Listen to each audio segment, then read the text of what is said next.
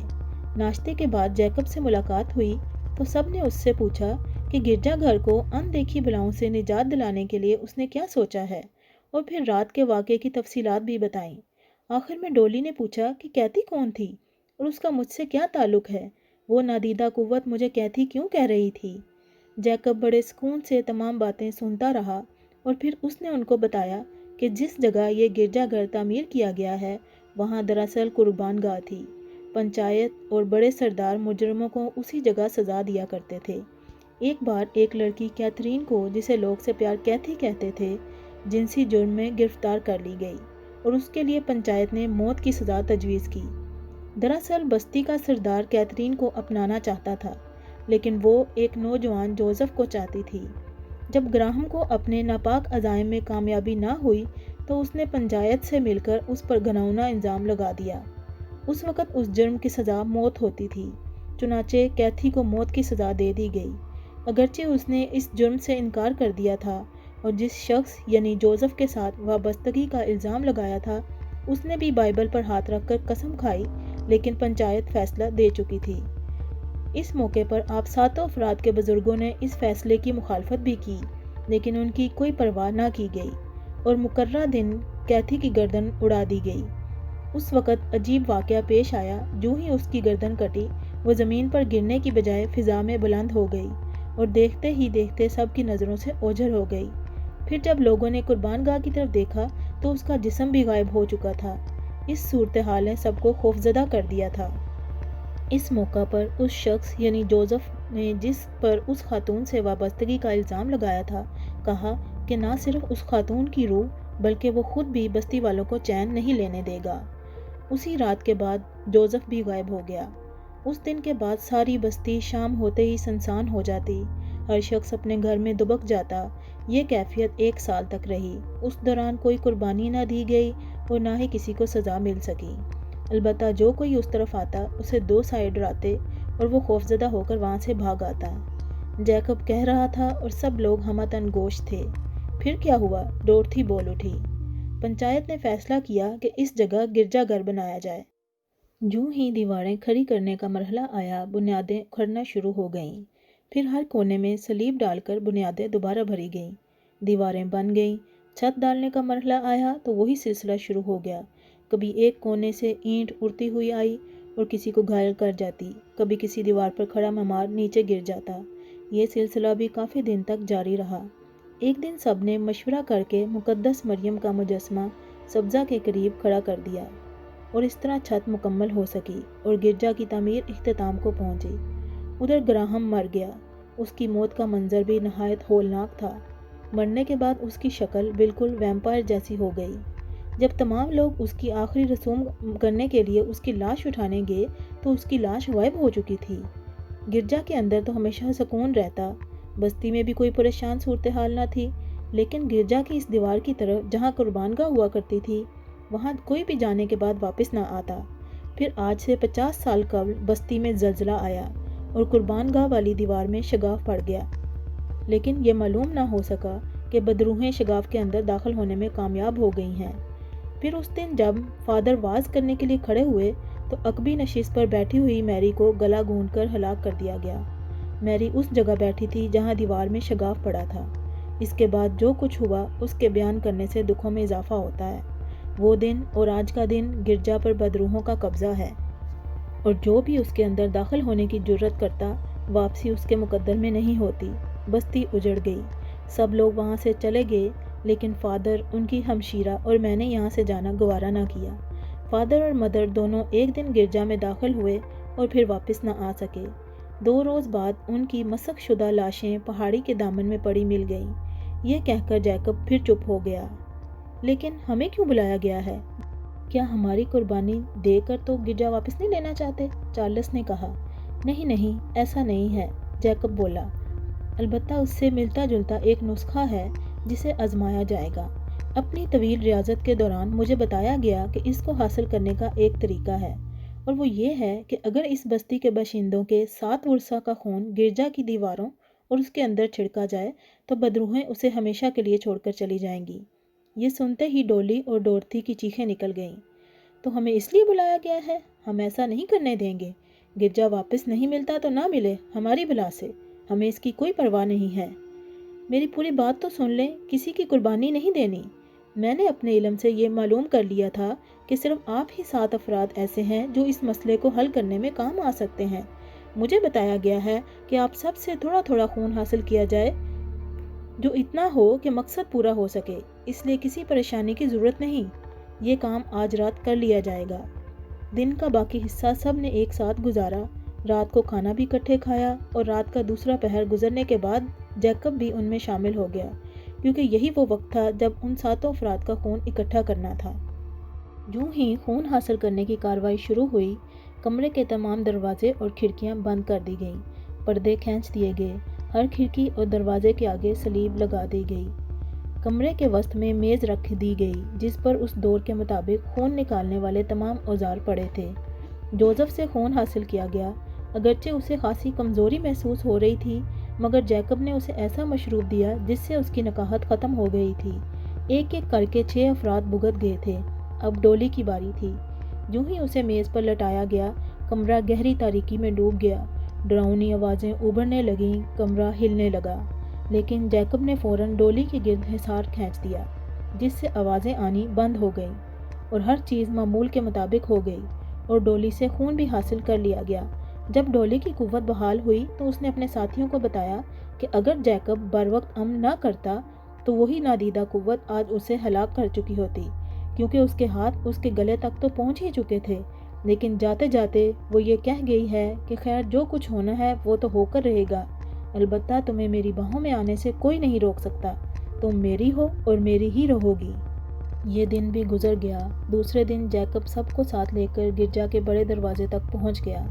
اس نے اس جگہ سے خون کے چھینٹے دیواروں پر پھینکنے شروع کیے، اور گرجا کی عمارت کا پورا چکر مکمل کرنے پر وہ پھر بڑے دروازے تک آ گیا، اور دروازے سے تھوڑی دور ہٹ کر اس کے بالکل سامنے کھڑے ہو کر جیکب نے پھر کوئی عمل پڑھنا شروع کیا۔ تھوڑی دیر کے بعد سب نے دیکھا کہ دروازہ آہستہ آہستہ کھلنا شروع ہوا، یہاں تک کہ دونوں پٹ مکمل طور پر کھل گئے اور کوئی دھواں نما چیز باہر نکلنا شروع ہوئی۔ اس کے ساتھ ہی بین کی بھیانک آوازیں ابھری جیسے کوئی کسی کی موت پر ماتم کر رہا ہو۔ یہ منظر بھی چند لمحے تک برقرار رہا، پھر دھواں ختم ہوتے ہی بڑی بھیانک آواز آئی، ہم، گراہم اور ہمارے ساتھی جا رہے ہیں، لیکن جب تک یہ گرجا اپنی جگہ پر برقرار ہے ہم بھی اس وقت تک موجود رہیں گے اور کسی وقت بھی دوبارہ اس پر قبضہ کر لیں گے۔ اس کے بعد آواز آنا بند ہو گئی۔ وہ سب کافی دیر تک باہر ہی کھڑے رہے، پھر جیکب نے سب سے پہلے بڑے دروازے کے اندر قدم رکھا، دہلیز پر خون کے چھینٹے دیے، جس کے بعد باقی افراد بھی اندر چلے گئے۔ جیکب نے پورے حال میں خون کے چھینٹے دیے، سب نے مل کر صفائی کی اور دعائیں مانگنے کے بعد واپس آ گئے۔ رات سونے سے پہلے جیکب ان کے درمیان پھر موجود تھا۔ اس نے ان کو بتایا کہ جب تک گرجا گھر اپنی موجودہ صورت میں موجود ہے خطرات باقی رہیں گے، اس لیے ضروری ہے کہ اسے گرا دیا جائے۔ اس کی بنیادیں کھود کر بہت بڑا گھڑا تیار کیا گیا اور ایک بار پھر بہت بڑا الاؤ جلایا گیا تاکہ شیطانی قوتوں کے رہے سہے اثرات بھی ختم ہو جائیں۔ جب آگ بھڑکی تو سب نے بھیانک آوازیں سنی اور گراہم کا وہ اقرار بھی کہ کیتھی نے چونکہ اس کی شیطانی خواہشات کے سامنے جھکنے سے انکار کر دیا تھا، اس لیے اس نے اسے موت کے گھاٹ اتارنے کی سزا تجویز کی تھی۔ اس کا خیال تھا کہ شاید اس طرح کیتھی آمادہ ہو جائے، مگر وہ نیک اور پاک باز لڑکی بالکل نہ گھبرائی اور اس نے موت قبول کر لی۔ ڈولی کیتھی کا دوسرا وجود ہے۔ اس رات اگر جوزف نہ آ جاتا تو ہماری تشنگی دور ہو جاتی، مگر تم بھی اس دنیا میں نہ رہتے۔ اتنا کہہ کر بدروح کے کراہنے کی آوازیں آئیں جو آہستہ آہستہ معدوم ہو گئیں۔ جیکب، جوزف اور ان کے ساتھیوں کی مدد اور تعاون سے ملک کے کونے کونے سے نئے گرجا گھر کی تعمیر کے لیے عطیات موصول ہوئے۔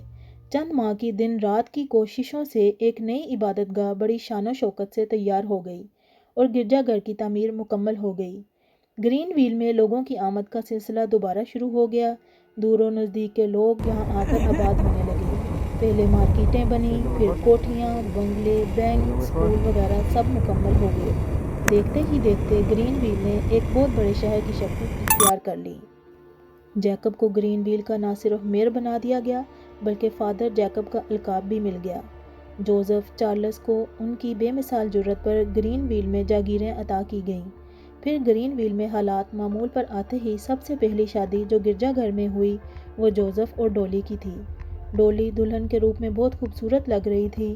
پھر جب رات اجلا عروسی میں جوزف نے ڈولی کا گھونگھٹ اٹھایا اور محبت بڑے انداز میں کہا، ڈولی، اگر تمہیں کچھ ہو جاتا تو میں بھی زندہ نہ رہتا۔ ڈولی کو محسوس ہوا کہ یہ آواز تو اس نے پہلے بھی سن رکھی ہے۔ پھر اسے یاد آیا کہ یہ آواز تو اسی نادیدہ قوت کی آواز سے ملتی جلتی ہے جس نے اسے اس روز بچایا تھا۔ جوزف کی محبت بڑی باتوں نے اس کا خوف دور کر دیا۔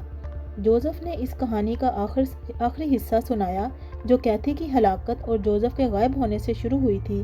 جوزف نے بتایا کہ جوزف اس کا جد امجد تھا۔ اس پر ڈولی کو بھی یاد آیا کہ اس کی ماں اور نانی بھی یہی کہانی سنایا کرتی تھی کہ کیتھی نام کی ایک لڑکی کو جو اس کے ننھال کی ایک دوشیزہ تھی کس طرح قربان گاہ پر قتل کیا گیا تھا اور کس طرح جوزف غائب ہو گیا تھا۔ جب جوزف اس داستان کے آخری حصے کی کڑیاں ملا رہا تھا تو دونوں کی آنکھوں سے آنسو روا تھے۔